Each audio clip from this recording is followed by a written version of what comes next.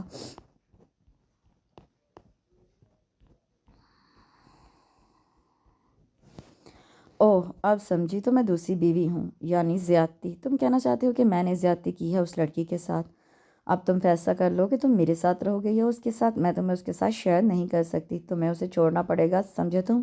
وہ چلائی تھی۔ اسے لگ رہا تھا کہ تحمل برداشت سے بات کافی آگے نکل چکی ہے۔ میں اسے نہیں چھوڑ سکتا، تمہیں پتہ ہے کہ یہ فیصلہ ہو چکا ہے کہ چاہے کچھ بھی ہو میں اسے طلاق نہیں دوں گا۔ پھر تم بار بار اسے چھوڑنے کی بات کیوں کر رہی ہو؟ اس کی بات پر وہ چند ثانیے کے لیے خاموش رہی تھی، پھر کچھ کہنے لگی، تمہیں تو وہ زیادہ پیاری ہے نا کہ تمہارے بچے کی ماں بننے والی ہے۔ اس کے اچانک کہے جملے پر وہ کچھ پل کے لیے چپ رہا تھا، پھر تامل کر کے بولا، مجھے تم سے محبت ہے، تم جانتی ہو۔ تمہیں پتہ ہے جہاں محبت نہیں ہوتی وہاں بار بار محبت جتائی جاتی ہے۔ تمہیں غلط فہمی ہے، اس وقت نیگیٹو سوچ رہی ہو۔ الٹے چشمے سے سب الٹا ہی دکھے گا، اور اگر سب الٹا ہی ہو تو پلیز تم سمجھنے کی کوشش کرو، میں نے پہلے ہی اس کے ساتھ بہت زیادتی کی ہے، تمہیں پتہ ہے بہت گناہ کیا ہے میں نے۔ تمہیں اس بات کا احساس ہونا چاہیے کہ وہ بھی جوان ہے۔ اگر کل کو وہ کچھ غلط کرتی تو اس سب کا اصل ذمہ دار کون ہوتا؟ میں۔ اس نے میں پر زور دیتے ہوئے کہا، پھر مذہبی طور سے سوچو، اگر میں نے اس کے حقوق ادا نہیں کیے ہوئے تو میں کسی عذاب سے دوچار ہو سکتا تھا۔ محبت میں نے تم سے کی ہے، وہ ایک بے ضرر لڑکی ہے، تم اس کی حمایت مت کرو۔ جب تم اس کی حمایت کرتے ہو تو مجھے سخت زہر لگتے ہو۔ یہ تم نہیں، تمہاری محبت بولتی ہے۔ وہ رونے لگی تھی، اسے سمجھ نہیں آ رہی تھی وہ ان کو کس طرح سمجھائے، لیکن ایک بات جس پر ثابت قدم تھا وہ یہ تھی کہ وہ اب ان دونوں کے ساتھ ساتھ انصاف کرنے لگا۔ اس بات پر بھی وہ جھگڑنے لگی تھی، تم آج اس کے پاس نہیں جاؤ گے، اس کا حتمی لہجہ اسے اچھا نہیں لگا، تم مجھے روک نہیں سکتی۔ اسے بھی غصہ آیا، تمہیں اس کی قربت اچھی لگتی ہے تبھی تم اس کی طرف بھاگتے ہو۔ وہ چلائی تھی، تم اسے مجھ پر فوقیت دے رہے ہو۔ وہ روتے ہوئے اس کے گلے لگی تھی، اسے زار و قطار روتے دیکھ کر وہ چند ثانیے کے لیے خاموش رہا تھا۔ تم اس کے پاس نہیں جاؤ گے، وہ تم اسے چھوتے ہو تو مجھے اچھا نہیں لگتا۔ تم اسے نہیں چھوؤ گے، تم اس کے پاس نہیں جاؤ گے، وہ مسلسل روتے ہوئے کہہ رہی تھی۔ پھر اس رات وہ اسی کے پاس رہا تھا۔ اس کے سوتے ہی وہ کروٹ لیے عدن کے بارے میں سوچ رہا تھا۔ جانے اب زندگی کیا کچھ کرنے والی تھی اس کے ساتھ۔ منصور کی موت نے تو اسے ہی زندہ درگور کر دیا تھا۔ رات دیر تک وہ جاگتا رہا، نیند آنکھوں سے کوسوں دور تھی۔ خیالات کا تلاطم اسے کہیں سے کہیں جا پٹکتا۔ اس کے ساتھ یہ کیا مذاق ہو رہا تھا، وہ سوچتے سوچتے پاگل ہونے والا تھا۔ شدید پریشانی تب لاحق ہوئی جب اس نے اس کے پاس جانے پر ہٹ درمی دکھائی۔ اگر تم اس کے پاس گئے تو میں خود کو مار ڈالوں گی۔ اس کی دھمکی پر اسے بھی ضد آئی تھی۔ وہ اسے روتا بلکتا چھوڑ کر عدن کے پاس آیا۔ وہ جانے کدھر غائب تھی۔ کمرے میں اسے نہ پا کر اسے شدید غصہ آیا تھا۔ اسے ڈھونڈتا ہوا باہر کچن، لاؤنج، ڈرائنگ روم، ہر جگہ وہ نہیں تھی۔ وہ اسٹور میں آیا، وہ وہیں بیٹھی کوئی کتاب لیے بیٹھی تھی۔ کیا کر رہی ہو یہاں؟ میں کچھ کام تھا، تمہیں ساری دنیا میں ڈھونڈتے ڈھونڈتے تھک گیا میں، تم یہاں بیٹھی عذاب ہو تم، زندگی جیرن کر دی تم نے میری۔ اب میرا منہ کیا دیکھ رہی ہو، آؤ میرے ساتھ۔ اسے ہاتھ سے پکڑے وہ تقریباً دوڑاتا ہوا کمرے میں لایا تھا۔ ابھی وہ کچھ کہہ نہیں والا تھا کہ اس کے کمرے کا دروازہ زور زور سے بجنا شروع ہو گیا۔ باہر زرین کھڑی تھی۔ بھائی بھابھی نے سلیپنگ پلز کھا لی ہیں، ان کی طبیعت کافی خراب ہے، جلدی کریں انہیں ہاسپٹل۔ وہ یکدم باہر کی طرف بھاگا تھا۔ پھر کیسے اسے اسپتال لایا، کس طرح سب کچھ آنن فانن ہوا تھا وہ نہیں جانتا تھا۔ شکست خوردہ انداز میں بیٹھا اس نئی افتاد پر حیران تھا۔ آج اس کا دل شدت سے یہ خواہش کر رہا تھا کہ وہ چلائے، اتنا چلائے کہ اس کے اندر کی تمام کلفتیں ختم ہو جائیں۔ اب اس کی حالت خطرے سے باہر ہے۔ آئی سی یو سے نکلتی ڈاکٹر نے اسے تسلی آمیز انداز میں کہا تھا۔ اس کی ساس اسے ہی مورد الزام ٹھہرا رہی تھی۔ اس لیے شادی کی تھی، میری پھول سی بچی کس قدر برباد کر کے رکھ دیا اس دشمن کی بیٹی کے لیے۔ وہ کفِ افسوس ملتی جانے اور کیا کچھ کہتی رہی تھیں۔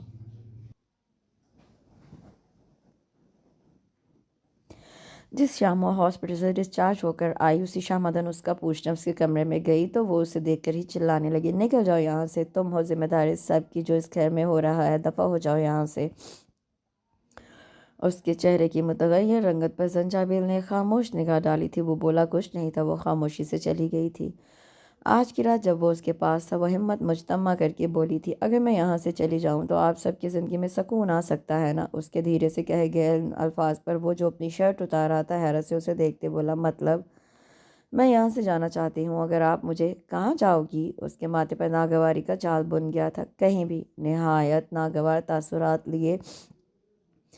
تاثرات چہرے پر لیے وہ نہایت کرخت انداز میں بولا، میں تمہیں کیا دکھائی دیتا ہوں؟ شرٹ اس کے منہ پر مارتے وہ غضبناک ہوا تھا۔ تم میری مردانگی کو چیلنج کر رہی ہو؟ میں ایسا کچھ نہیں کر رہی، تم یہ جتا رہی ہو کہ میں تمہیں نہیں رکھ سکتا، میں اس سارے مسئلے کو فیس یا حل نہیں کر سکتا، ہے نا؟ میں نے ایسا کچھ نہیں کہا، آپ غلط، یہی مطلب ہے تمہارا۔ وہ دوبارہ ایسا کچھ کر سکتی ہے، وہ خودکشی کر لے گی، تب آپ پچھتائیں گے۔ میں اس لیے کہہ رہی ہوں کہ مزید کچھ بڑا نقصان نہ ہو، اس نے روحاں سے انداز میں کہا۔ میں اسے مرنے نہیں دوں گا۔ بیڈ کنارے بیٹھ کر اس نے شوز اتارے، پھر بیڈ پر لیٹ گیا۔ وہ اس کے پاس بیٹھ کر بولی، آپ ہماری دوستی نہیں کرا سکتے؟ اس کی بات سن کر وہ ایک پل کے لیے تو وہ تحیر زدہ رہ گیا، پھر کھلکھلا کر ہنسنے لگا۔ اسے اس طرح ہنستے دیکھ کر اپنا مذاق بنوانا اچھا نہیں لگا۔ وہ اٹھ کر جانے لگی کہ اس نے ہاتھ پکڑ کر اسے بٹھایا تھا۔ وہ تمہاری صورت دیکھنے کی روادار نہیں، اور تم مجھ سے دوست تھی؟ وہ اب بھی مسکرا رہا تھا۔ تم نے کبھی کسی سے عشق وشق کیا؟ اس کا سرسری لہجہ بہت خاص لگا تھا۔ اس نے نفی میں سر ہلایا۔ کبھی کسی نے نہیں۔ وہ تصدیق چاہ رہا تھا یا کچھ اور، اس نے سر نفی میں ہلایا تو وہ بولا، مجھ سے بھی نہیں۔ اس کی بات کے جواب میں وہ خاموش رہی۔ فروا مجھ سے محبت کرتی ہے، بلکہ میں کہوں کہ عشق کرتی ہے تو یہ صحیح ہوگا۔ اگر مجھے تم دونوں میں سے کسی ایک کے ساتھ رہنا پڑے اور میرا فیصلہ فروا کے حق میں ہوا تو کیا کرو گی تم؟ وہ پوچھ رہا تھا یا بتا رہا تھا، وہ سمجھ نہیں پائی۔ بولو نا، کیا کرو گی تم؟ تو میں اپنا بچہ لے کر چلی جاؤں گی۔ اس کے الفاظ نے اسے کچھ پل کے لیے گہرے استجاب میں ڈالا۔ تم ایک بار بھی مجھے منانے کی کوشش نہیں کرو گی؟ جانے وہ کیوں بہام بھری باتیں کر رہا تھا۔ نہیں، میں زبردستی مسلط نہیں ہونا چاہتی۔ کچھ توقف بعد بولی، اگر مجھے فیصلہ کرنے دیا جائے تو؟ اور اگر میں تمہیں نہ جانے دوں تو؟ میں نے کہا نا، فیصلے کا حق میرے پاس رہا تو تم یہ حق لینا چاہتی ہو؟ وہ جانے کیا کرنا چاہ رہا تھا۔ وہ سوچ رہی تھی، وہ خاموش رہی۔ اگر میں تمہیں کہوں کہ تمہیں حق ہے، پھر کیا کرو گی؟ چلی جاؤ گی؟ اس حالت میں، اس نے استجاب بھرے انداز میں کہا تھا، اس حالت میں میں کہاں جاؤں گی؟ میں ایسا نہیں کر سکتی۔ وہ کچھ نہ بولا تھا۔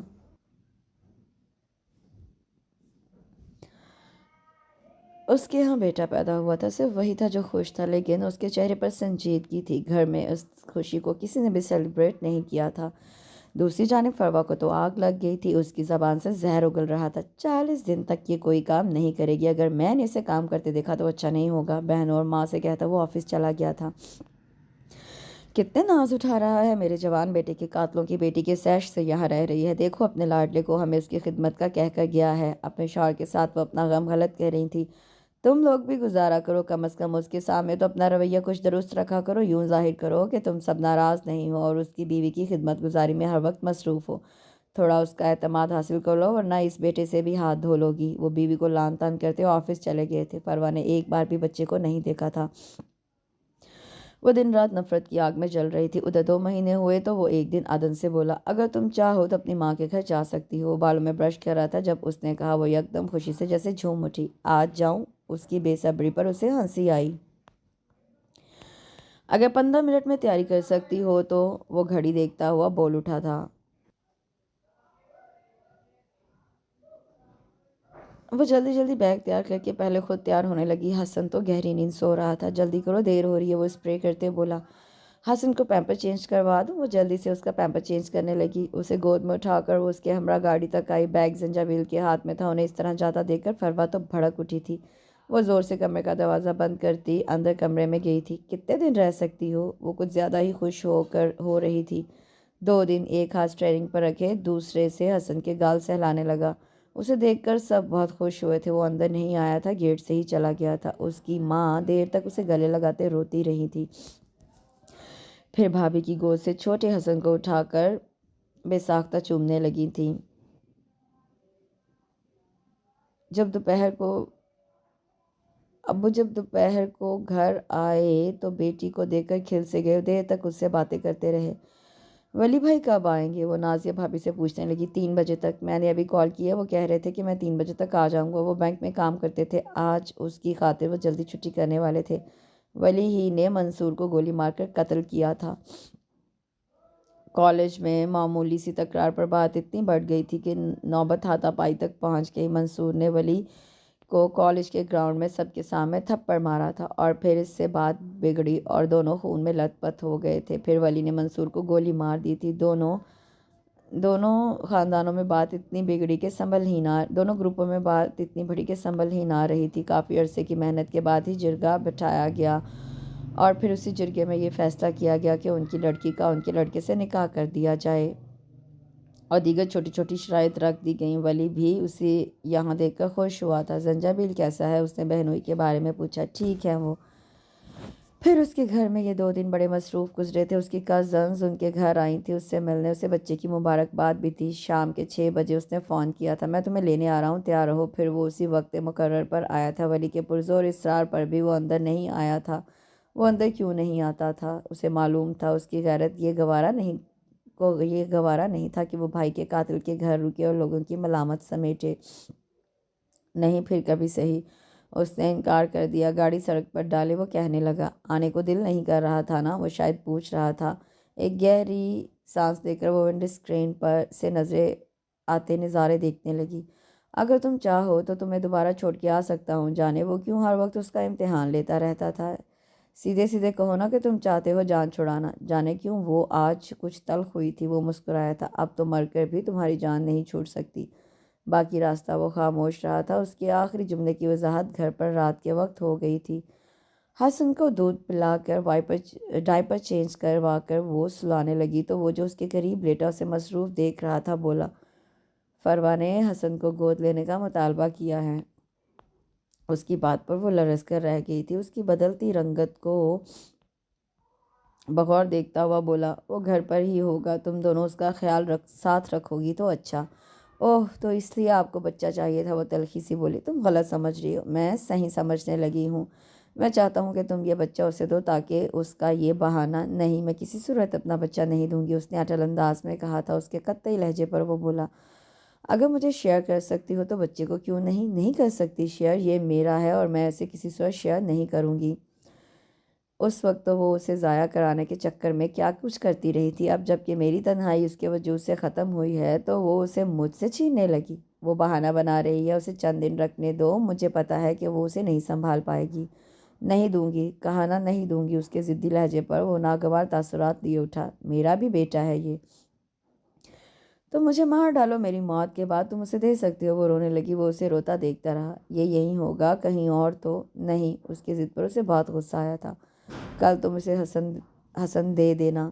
اس نے حتمی انداز اختیار کیا اور وہ شدت سے رونے لگی۔ یہ کھلونا نہیں ہے جو تم اس طرح بانٹتے پھرو۔ دودھ پیتا ہے میرا، میں کیسے اسے نہیں دوں گی؟ میں اپنا بچہ، یہ میرا حتمی فیصلہ ہے۔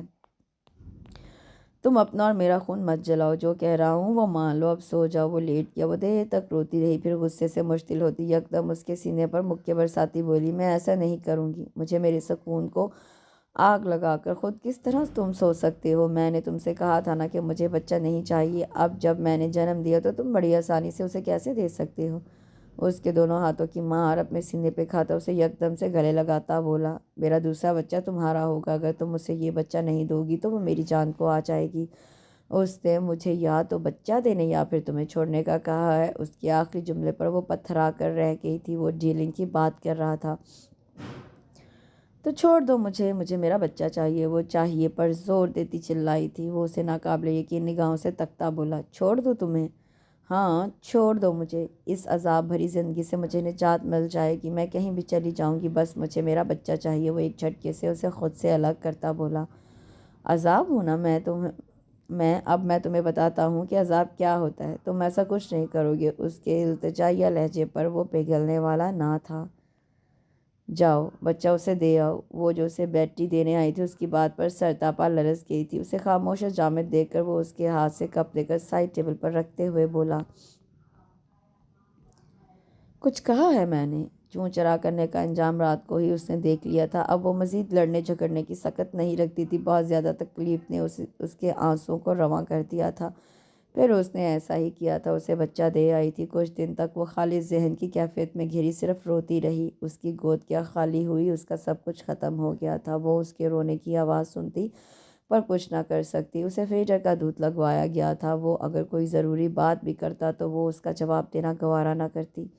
اس نے اسے تہی داماں کر دیا تھا۔ وہ اس سے کترائی پھر رہی تھی۔ سو کیوں نہیں رہی؟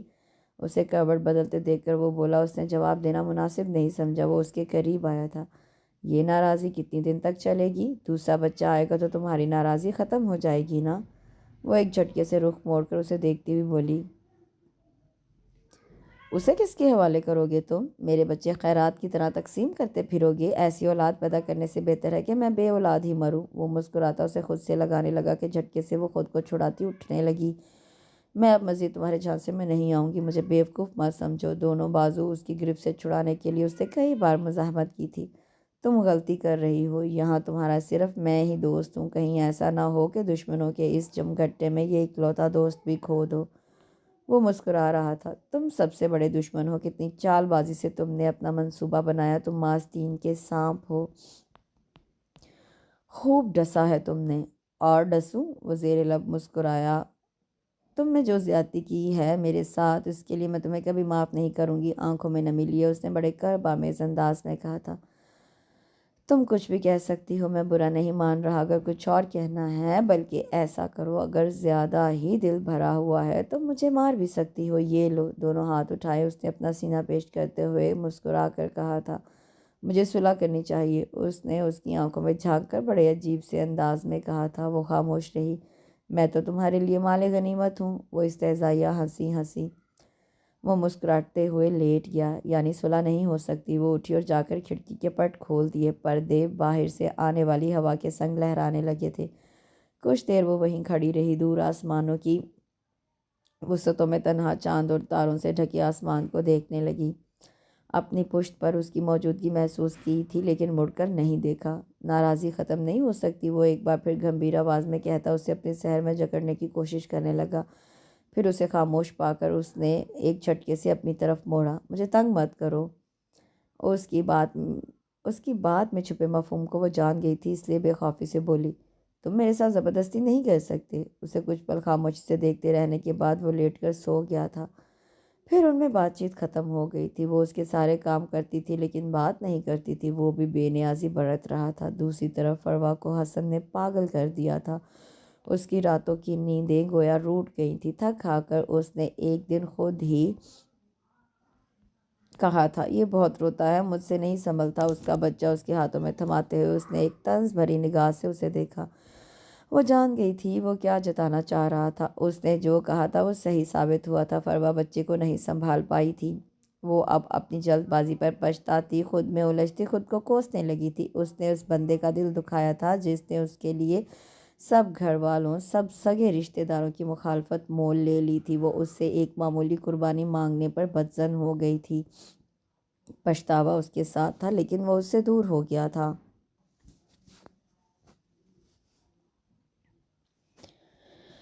وہ جب بھی فروا کے پاس ہوتا چپ اور کچھ کھویا کھویا ہی ہوتا۔ وہ اس سے بار بار پوچھ چکی تھی لیکن وہ بتانے کا نام نہیں لے رہا تھا۔ کہیں مجھ سے بیزار تو نہیں ہو گئے؟ پھر وہ اس کے کھوئے کھوئے انداز پر ٹھٹک جاتی اور پوچھ بیٹھتی، مگر جواب نہ دارد۔ وہ الجھنے لگی۔ ایک دن اس نے محسوس کیا کہ وہ خلوت کے لمحات میں بھی کترایا اور بیزار سا ہوتا ہے۔ وہ وہاں ہو کر بھی وہاں اس کے پاس نہیں ہوتا۔ ایک دن شرٹ چینج کرتے ہوئے اس کی نگاہ جب غیر ارادی طور پر اس پر پڑی تو اس کی آنکھیں گویا حرکت کرنا بھول گئیں۔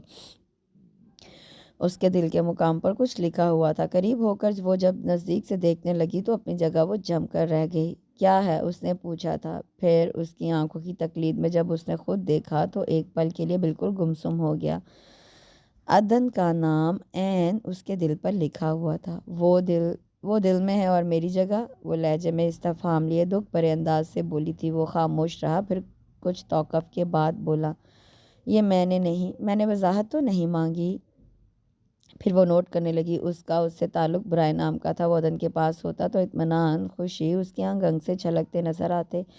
اس نے اس کے محبت بڑے SMS پڑھے تھے جو عدن نے اس کے سیل پر بھیجے تھے۔ ان کا رشتہ برائے نام نہیں تھا، اس رشتے سے محبت کی خوشبو آ رہی تھی۔ وہ سمجھنے لگی تھی وہ اس سے شدید محبت کرنے لگا ہے، تبھی تو اسے یعنی فروا کو بھلا بیٹھا تھا۔ اس نے اسے راتوں کو بستر سے غائب پایا تھا، یعنی وہ اس کے پاس چاہتا تھا۔ رات 3 بجے جب وہ غیر ارادی طور پر اٹھی تو اس نے اسے بستر پر نہیں پایا۔ پھر کچھ ہی دیر بعد وہ خاموشی سے اندر آیا تھا اور اتنی ہی خاموشی سے بستر پر لیٹ کر سو گیا تھا۔ ایک بار نہیں کئی بار ایسا ہوا تھا۔ وہ جھنجھلانے لگی تھی، اس کے اعصاب چٹکنے لگے تھے۔ وہ اس قدر اس کی محبت پہ ڈوب مرے گا، اسے یقین نہ آ رہا تھا۔ وہ اس سے ناراض تھا اور اس سے بات نہیں کر رہا تھا، لیکن جب وہ کپڑے پھیلانے چھت پر گئی تو وہ بھی اس کے پیچھے چلا آیا۔ وہ حسن کے انجیکشن لگوانے کا پوچھنے آیا تھا۔ اسے دوبارہ آفس جانا تھا، اس لیے وہ بنا تاخیر کیے اس سے بولا، حسن کو انجیکشن لگوانا ہے، ابھی تیار کرو اسے، جلدی دیر ہو رہی ہے۔ وہ اترنے لگا تھا کہ سیڑھیوں سے آتی فروا کو دیکھ کر جلدی سے رخ موڑ کر کپڑے الگنی پر ڈالتی عدن کو گلے لگا کر اسے چومنے لگا تھا۔ اس کی اس حرکت پر عدن ششدر رہ گئی تھی، جبکہ فروا تو کسی شکستہ عمارت کی طرح لرز کر رہ گئی تھی۔ وہ جھٹکے سے مڑتی سیڑھیاں اتری تھی، جبکہ وہ حیرت اور استعجاب کے سمندر میں غوطہ زن ہوتی اس کی اس حرکت پر حیران کھڑی تھی۔ اسے چھوڑتے ہوئے وہ بولا، جلدی تیار کرو اسے۔ وہ سیڑھیاں اتر گیا، وہ بھی پیچھے آئی تھی۔ حسن کو وہ لے گیا تھا، وہ اس کے اس عجیب رویے پر الجھ ہی رہی تھی۔ فروا چلی گئی تھی، اسے گئے ہوئے کئی دن ہوئے تھے۔ اس نے آج جب سرسری انداز میں اس کے آنے کے بارے میں پوچھا تو بولا، وہ اب نہیں آئے گی۔ کیوں؟ ایک ترچھی نظر اس پہ ڈالے وہ بڑے آرام سے بولا، تمہاری وجہ سے۔ میری وجہ سے؟ پر میں نے تو اسے کچھ نہیں کہا، وہ تو یہی کہہ رہی ہے۔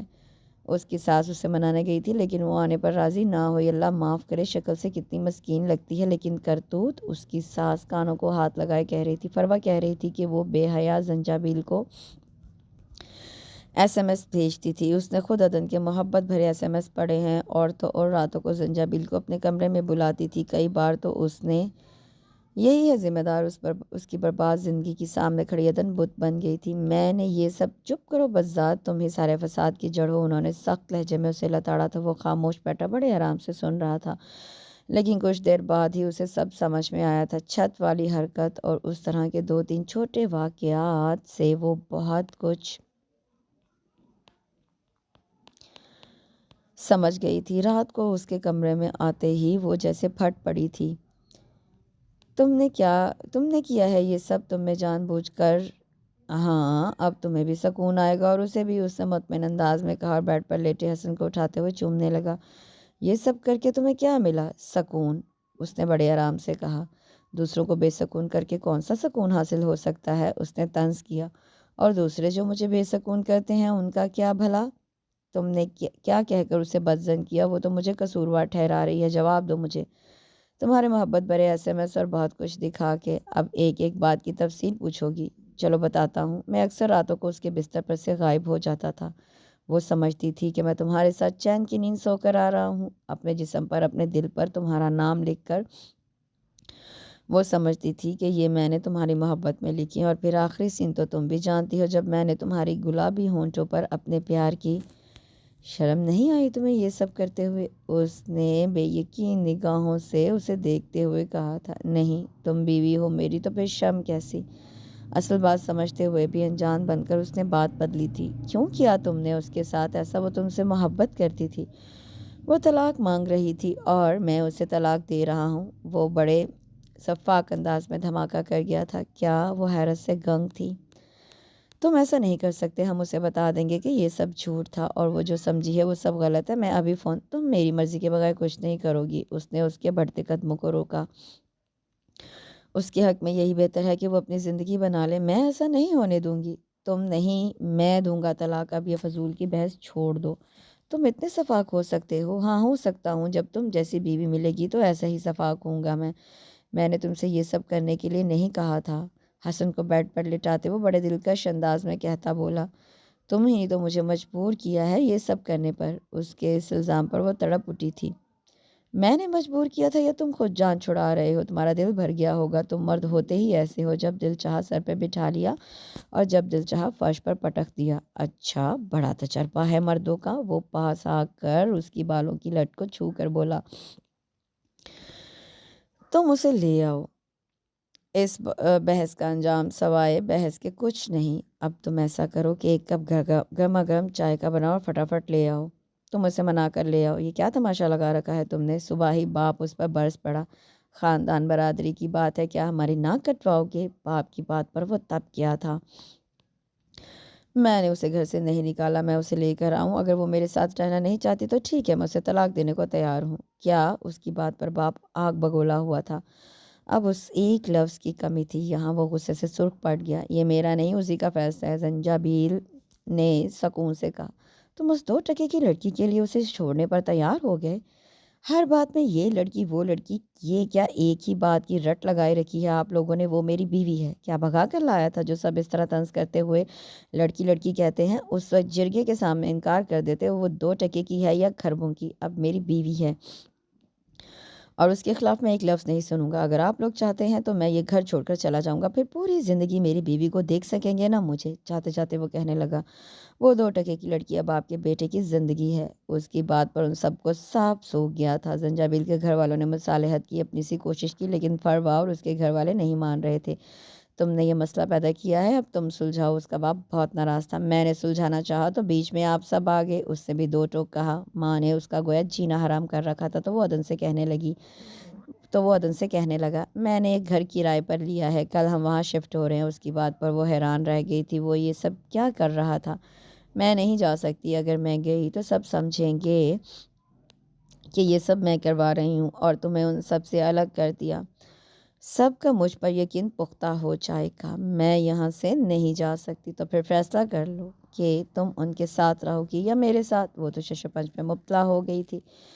یہ سب کیا ہو رہا تھا؟ قتل بیٹے نے کیا تھا، پاداش میں بیٹی پر عذاب نازل ہو گیا تھا۔ وہ دن رات سوچتی، پھر وہ اسے ایک الگ گھر لے گیا۔ یہاں سکون تو تھا، لیکن آئندہ سے متعلق اندیشے وسوسے بھی تھے۔ وہ اسے سمجھ نہیں پا رہی تھی۔ اس نے اس کی ذات کو سب کے سامنے قصوروار ٹھہرا دیا تھا۔ وہ جس طرح اس کی زندگی میں آئی تھی، اس لحاظ سے اسے بالکل محسوس نہیں ہوا تھا کہ وہ ایک شوہر کی حیثیت سے اسے اس کا مقام دے، لیکن دن بدن اسے محسوس ہونے لگا کہ وہ کچھ غلط ہونے جا رہا ہے۔